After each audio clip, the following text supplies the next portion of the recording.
Hi, hello. Welcome to another episode of Isaiah's Newsstand. It's your host, Isaiah Edwards. The date is September 23rd, 2022, and it is a Friday. That's right. Yay. Happy Friday, everyone, if you're listening to this on a Friday. Let's see. We can talk about me a little bit. Not too much to report. Overall, we've had a good week. I will say, what is it? I want to say Wednesday. I caught something, I guess. I don't know. I got this little, it's more or less a throat thing. I feel like it's kind of like a cold, little infection. But went to the doctor.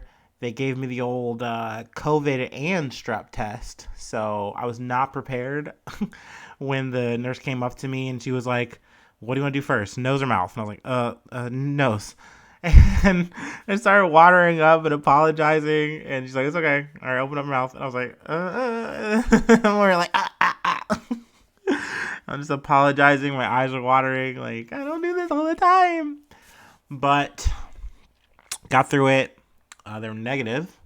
So, yeah, this is almost like it was the most anticlimactic doctor's visit I've had in a long time.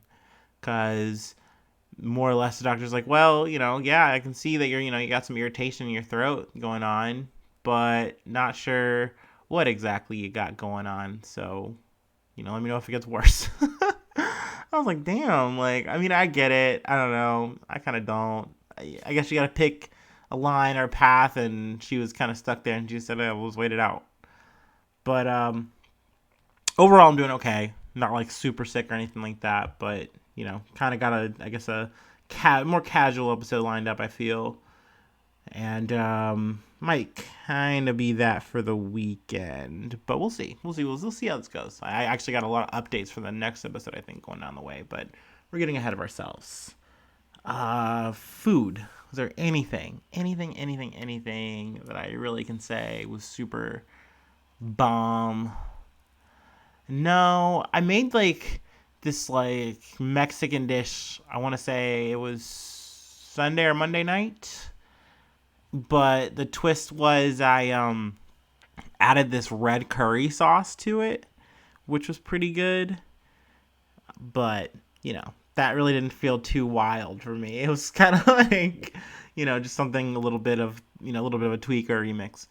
But other than that, just been chilling. Let's see. There has been a good amount of. Well, actually, it's weird, and this is not so much direct news related, but how my week has been, what I've been ingesting a little bit, media corner. I don't know what we'd call this, but essentially, I don't know about you guys, but it feels like there's a lot of drama in the air. And I'm not necessarily saying me specifically, my life, I'm going through something. No, actually, like I said, things have been good. I mean that, but the stuff I've kind of been just engaging in, I'm a big Twitch guy. I love Twitch channels. I love watching streamers. I don't know, the whole atmosphere. I got into it around 2020, something like that. Maybe well, no, it was around the time I got into podcasts. I got into streaming a little bit more so, Twitch streamers, and really watching the kind of upper crust streamers a little bit more so, because I kind of worked out of my niche holes that got me in, and now I'm watching, I don't know, more people, but essentially just a lot of Twitch drama. A lot of talk about banning gambling is kind of how it got started, because I don't know if you're aware, but on Twitch, up until recently, you've been able to gamble all kind of ways, and technically still can. You can still, if you're an organized, poker thing, and you've gotten your channel all set up and verified with Twitch, you're good to go in terms of I watch a thing called Live at the Bike. Essentially, they do poker tournaments, I think twice a week, something like that. They do those live. They stream those on YouTube and Twitch. And I think YouTube has more of a strict thing with gambling, but I don't know. Doing a little bit more research, I've kind of seen maybe not. I don't know. But essentially, there was this big kerfuffle because some guy was scamming, and he was doing that to support his gambling habit. So he was scamming other streamers, people who were affiliated in the community. He was just hitting them up, asking them for money. So this whole thing started, a bigger campaign, just, hashtag stop Twitch gambling or whatever. Then that led to like a whole other drama. And then I'm just like, there was a day where I was literally watching two streamers just yell at each other in a like a Zoom call type of thing. Like it was so weird. So I don't know. It's been odd for that. Kind of watching stuff like that unfold. I don't know. It's like some real world shit. But also, interesting thing that I mean, really doesn't affect me because I'm not apparently good at Twitch streaming. But essentially, they announced two this week. Like, not only were they going to stop slot gambling, because that was like a big thing. That was like the big crux. It's like, hey, like anyone can come on the site and watch whatever, and they want to watch maybe their biggest streamer, and they're just playing slots. Like, that's kind of a potentially slippery slope was the argument. So essentially, enough outcry kind of came out. Twitch said, hey, we're going to ban that kind of gambling on the site in 28 days. They announced that this week. So kind of in a countdown like that for some major streamers, maybe even some up-and-comers. People might be moving, too, potentially to like YouTube. Because like I said, I thought YouTube was pretty secure with it. I haven't seen too much, but I was watching a YouTuber kind of like surf channels that were popular. And one of the channels, the guy was like a big variety streamer. And part of his variety was, playing slots. So, who knows? Who can say? But yeah, just a lot. I'm sparing you a lot of details here. This is like just me being my little nerd and gushing about what I've been ingesting this week. But yeah, just crazy out there. Let me know if you've been kind of experiencing drama this week. If Mercury and Gatorade or whatever has been affecting you. I don't know. I've been kind of curious. I've been asking my friends, what's the tea? But yeah, let me stop boring you with my silly little life. We get into some news. The first couple bits I got are actually, keeping it traditional here. We are covering, the Russia-Ukraine situation. Definitely a lot has kind of come up this week that I wanted to, cover. So let's see. The first two are kind of conjoined, so I'll just read off both of them and kind of paraphrase them TDLR for you. Let's see. Putin orders partial military call-up, sparking protest. I got that from the Associated Press and Yahoo News. And then from Reuters, I got Ukraine says residents coerced into Russian annexation vote. So, essentially, this is kind of on the heels of Ukraine's pushback. They had, have reclaimed some territories, been talking about reclaiming more. Russia Putin, and I guess you could say that, the Kremlin by proxy, whatever, has come out and said, hey, enough's enough. That's enough ground for you right now. Let's stop. And has issued a declaration of, a partial mobilization of reservists. He did that Wednesday. And then also he said in a speech, like, look, we're not bluffing when we say we are going to use our military, nuclear power. Like, that's not a bluff. We're not playing around when we say that. And, of course, that's a bold claim because it pairs with what they're trying to do on the ground in Ukraine with a few of the areas like Zaporizhia, the Donetsk and Luhansk region. I think also might be Kherson region, or not Kherson. Let me check. It's on the other article. But essentially, they're trying to form a referendum. Okay, it is Kherson. To flip those areas to Russian areas. So essentially they would be officially Russian territory according to this vote. Now, that's not really recognized as legitimate. It won't be at all. But essentially those votes, like that voting is going to start, I believe, Friday today. So, I mean, it does kind of seem like the way this is set up, none of this is legit. This is just going to be like, hey, you come out to your local voting area, which could just be some haphazard made area with ballot boxes. You're going to do a vote in front of us, like these Russian soldiers, this occupying force, and yeah, you're good to go. Like, there's just nothing on the level about this. And it's really sad that, the people who are being occupied have to go through this. Let's see here. I did have, yeah, okay. Trying to think who's the name of the guy. Serhiy Gadai. He is Ukraine's Luhansk governor. He called the event elections without elections. So, essentially, this is just kind of like a just on the face thing where it's like, look, we're taking over this territory. It's our territory. And paired with the statement that he's making, he's more or less saying, like, look, you guys have made some strides. Okay, but if you go any further, this is going to get way worse for you. And, paired with the 300,000 troops that he plans to, inject onto the front line, that's a big deal. It's a show of force for sure. But this has been met with backlash in Russia. I think they said in the article from the AP that within like the first 15 minutes, there was already dozens of arrests. I think it ended so far. The last tally I've seen was like, nearly 1,200 Russians were arrested in anti-war demonstrations in cities including Moscow and St. Petersburg, according to the independent Russian human rights group OVD Info. So, people are not taking this lying down. People are already getting upset because this is a big deal. And I mean, this would really be like saying, hey, we're going to do a draft for Afghanistan. Like, you know what I mean? People will be wiling out. In fact, that was part of the pressure campaign that went against it, was like people got so sick of having to know, like, it's like we shouldn't have this casual idea in our mind that we are out there fighting and our people are dying, for what? And people kept asking for what? Why are we still there? Like, it was very unpopular for that. And this is no different. I've heard people, call this invasion, Russia's Vietnam. And, a situation like this really brings it to the head because people don't want their kid going to war.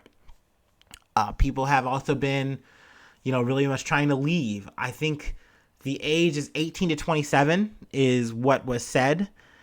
Now, granted, also, it's supposed to be like a specialty group. Like, it's not supposed to be quote unquote anybody, but that seems to be very loose. It's more or less, hey, these are the stipulations, but we're not really going to stick to it. They could get broader. And, it's got people freaking out. So people have been leaving.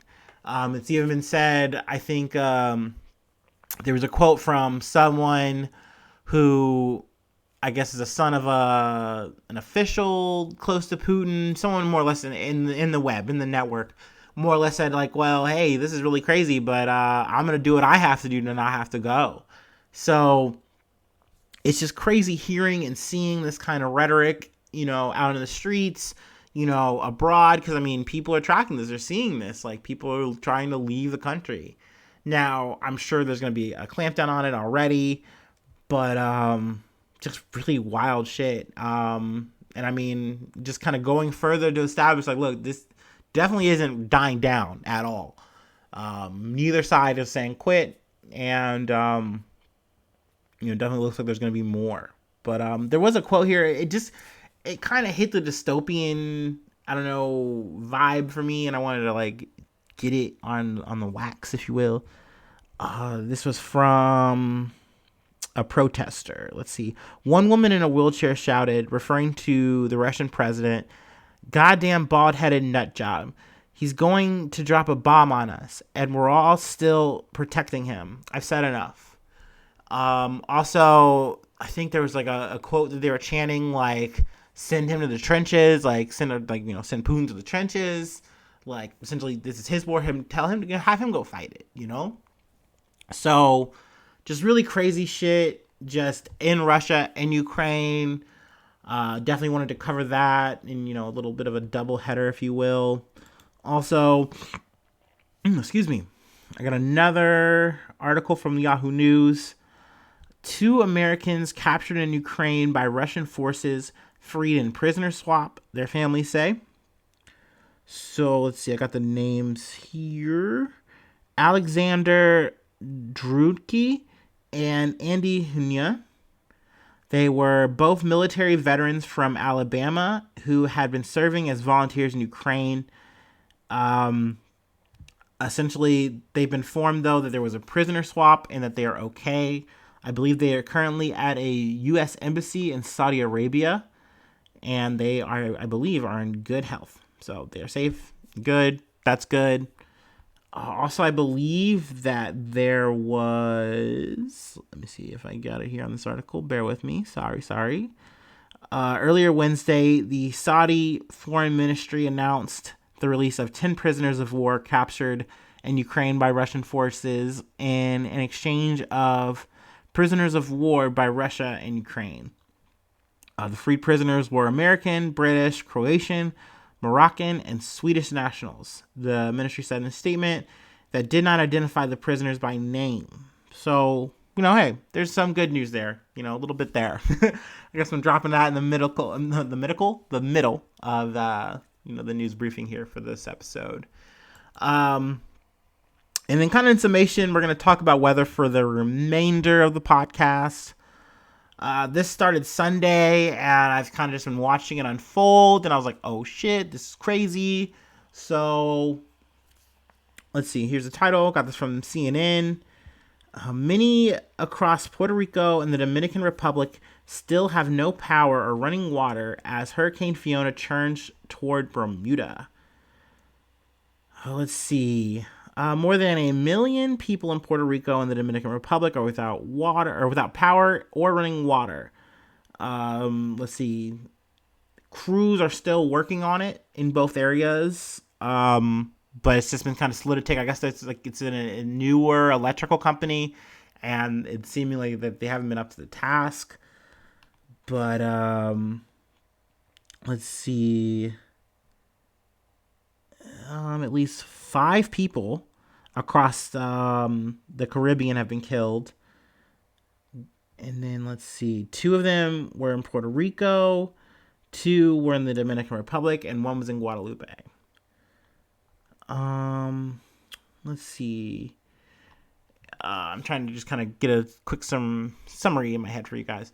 More or less from what I've kind of heard and seen, as well as in this article, it's caused a lot of power outages, like pretty much right on the impact. It's shredding through power lines. It's just been a lot of damage, a lot of flood water. So people without water power, they're without electric. And, essentially they're forced to traverse this, waist deep or worse water with just what they have on their backs. It's just a really shitty ass situation to be in. I do believe that FEMA has been sent out, at least in Puerto Rico. So that's good. It's good that we're supporting, our territory, I guess, whatever we're calling Puerto Rico these days in terms of our occupation of it.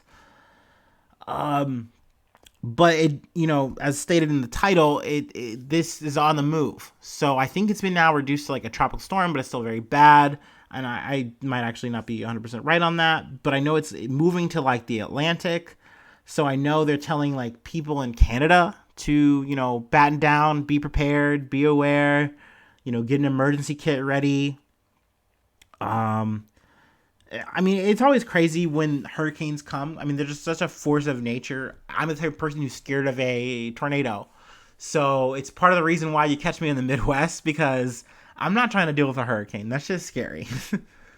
Let's see here. What else do I got before I move on to the last part of our weather? Let's see. As of Thursday, 495,000 customers. I think I got that number right. About 38% have electricity in Puerto Rico. That is according to Luma Energy, which operates the island's power grid. So that's some good news there. Let's see here. Don't want to keep you in the weeds too long.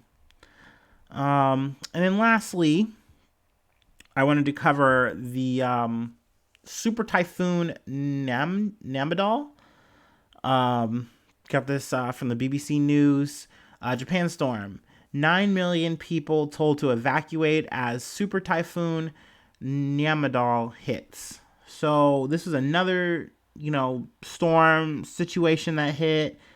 Let's see. It has killed at least 2 people and injured 90, almost 90. It hit Kyushu, the southernmost of Japan's 4 main islands, on Sunday, and it was set to reach Honshu, the largest island, in coming days. Let's see. It left about over 350,000. I'm imagining by the time it was done. I'm trying to think when this article came out. Yeah, it was 4 days ago.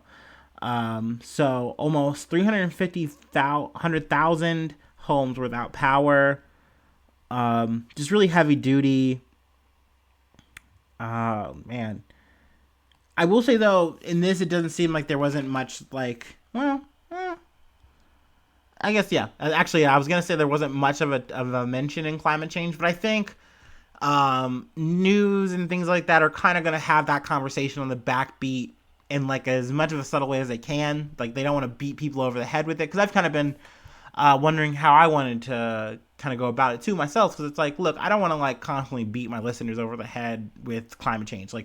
We all know. And the people who are listening to my podcast are not people who can be well, I guess I'll snap my fingers and change things. We're not going to get power rings, call Captain Planet, and fix this shit. We're just victims of it. But I do think it is something that's, you definitely want to bring awareness to it when you can, where you can. So yeah.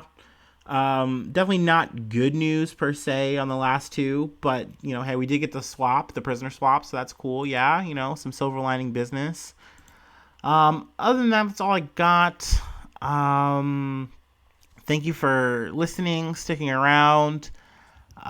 This is my least favorite part, but we gotta hit the shill mode real quick. Just doing my job. Patreon.com/Isaiah News. If you'd like to support the podcast financially, it would be super cool of you. Every $5 donation gets you a little package bundle, gets you a shout out on the podcast, gets you Discord access, gets you a chance to, say your piece. I can, cover a potential news thing or whatever if you'd like. We can work something out. We can get to the bottom of it. So, that's the financial way. Also, if you'd like just to give feedback, let's see, IsaiahNews1@gmail.com. Also, you can always tell your friends, share the podcast, the ratings, all those kind of things are super good, super cool, and I really appreciate it. I'm, like I said, at the top of the pod, I should have an update episode. There's a lot to talk about. And maybe some other stuff too. I'm sure I can get in there, but hopefully I see you soon for some more good news, and I love ya. Bye bye. Mwah.